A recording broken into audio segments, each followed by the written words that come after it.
Hey guys, welcome to our channel. ఈరోజు బోడ కాకరకాయ curry ఎలా చేయాలో చూసేద్దామండి. ముందుగా ప్యాన్ పెట్టుకొని 2 టేబుల్స్ ఆఫ్ ఆయిల్ వేసుకొని కొంచెం జీలకర్ర, పచ్చిమిర్చి, కరివేపాకు, ఉల్లిగడ్డలు వేసి బాగా కలుపుకోవాలి. అవి కొంచెం వేగినాక తగినంత సాల్ట్ కూడా వేయాలి. సాల్ట్ వేస్తే తొందరగా ఉడుకుతుంది, సో అందుకే నేను సాల్ట్ వేసా. అలాగే కొంచెం పసుపు కూడా వేసి బాగా కలుపుకోవాలి.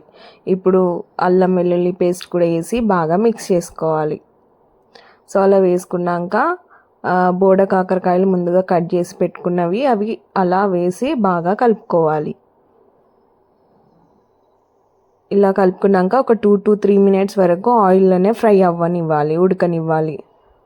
బోడ కాకరకాయలో నేను కొంచెం కారం కూడా వేసానండి. సో కారం వేసినాక తగినంత వాటర్ వేసి మళ్ళీ 1 మినిట్ వరకు దగ్గర పడేలాగా ఉడికించుకోవాలి. అంతే, ఎంతో రుచికరమైన బోడ కాకరకాయ కర్రీ అనేది రెడీ అండి. ఈ కర్రీ అనేది చాలా ఇష్టంగా తింటారు అందరూ. మంచిగా ఉంటుంది కర్రీ టేస్ట్ కూడా. లాస్ట్కి కొత్తిమీర వేస్తే అయిపోయినట్టే కర్రీ. Please do subscribe.